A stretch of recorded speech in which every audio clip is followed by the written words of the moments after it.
What's up, guys? Jay, MorninAfterKill, and I'm back here on Destiny. And it's no secret that the Year 1 raids, the Vault of Glass and Crota's End, are two of the most beloved activities by the Destiny player base, hands down. It's also one of the largest points of contention between the Destiny fan base and Bungie, is why have they left these activities behind in Year 1?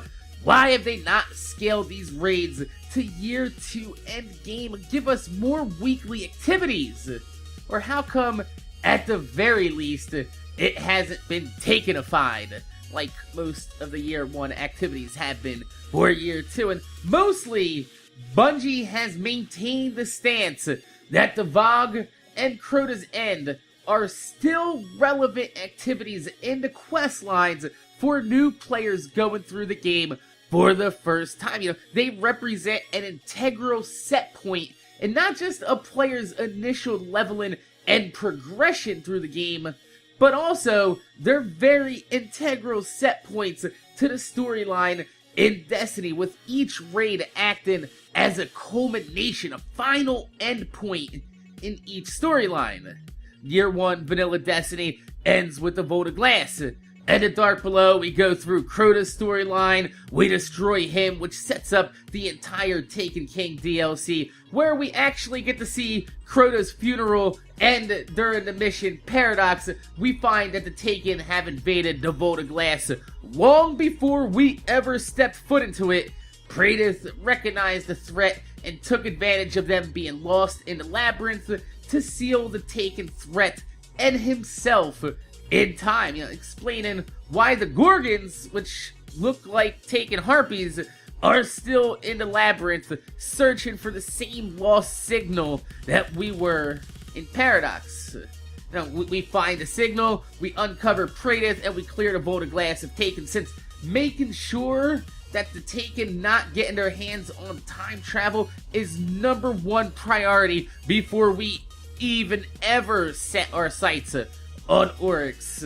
Eventually, you know, ended up taking out Oryx and Malik's uprising before that even starts. So you see, for day 1 players, a lot of this experience is lost on us, since we didn't play the game in this order. A lot of these missions were reordered in Year 2 to make sense in the storyline. So, you know, adding a Taken version of Crota or Vault of Glass just doesn't make sense, since Vault of Glass has been cleared of Taken and Crota's dead. It wouldn't make sense that Atheon or Crota gets taken, since both were dead before Oryx ever showed up in the picture.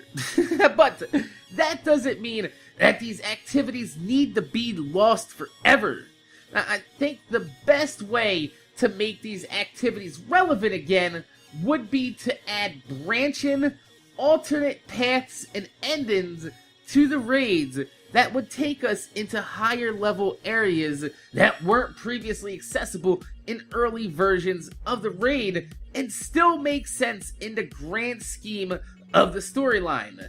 So, my idea for the Vault of Glass being reimagined with branching alternate paths and endings would be to incorporate the future war cult ghost that we find at the end of the Paradox mission. You know, this ghost is turned into Lakshmi at the future war cult and ends with us receiving the No Time to Explain exotic stranger's rifle.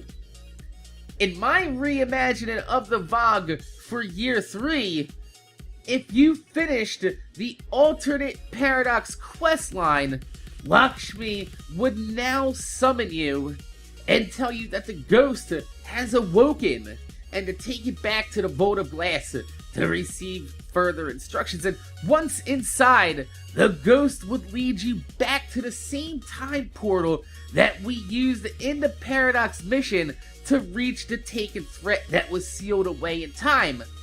But this time, the ghost that we have equipped calibrates the time portal and sends us back to the golden age of humanity for the first invasion by the Fallen, where they're trying to reclaim the Traveler for themselves.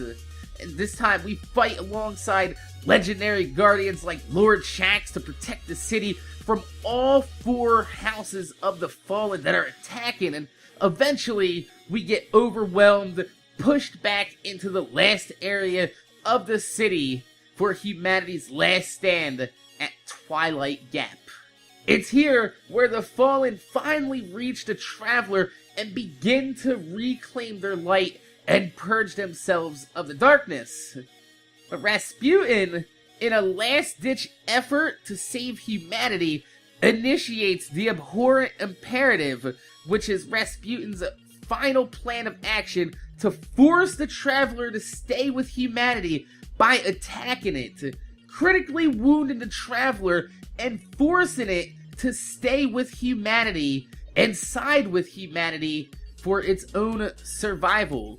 So now that the Traveler is too wounded to leave and he's forced to stay and help humanity overwhelm the Fallen, we take that time to fight through Rasputin's defenses, force our way deep into his bunker, and manually override Rasputin, initiate the Midnight Exigent subroutine, effectively putting Rasputin to sleep for hundreds of years, and ends with the death of the Traveler.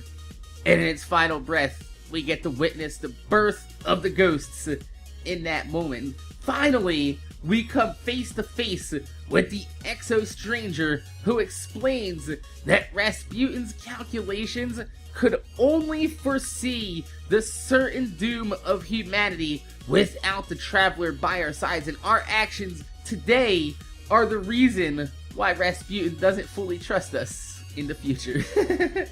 And humanity is safe for now, and will be for hundreds of years until we're awakened from the dead by our ghosts in the beginning of Destiny. Now, sadly, at this point, we are not able to time travel back to the future, but the Stranger has an idea, takes us up to the tower that ends up becoming Cade's tower, puts us into cryostasis unit, and tasks Cade to watch over us to make sure we're safe. In which case, it would go ahead and fast forward back to present time.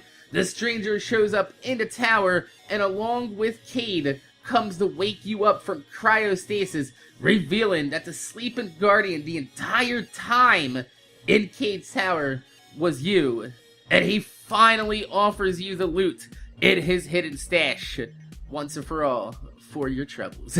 So, my name is Jay. MorninAfterKill. I want to thank you guys for watching. Make sure you guys rate, comment, subscribe. If you could leave a thumbs up on the video, I'd highly appreciate it, because it gives me motivation to make more videos for you motherfuckers that watch my motherfucking videos. Tell me in the comment section down below, though.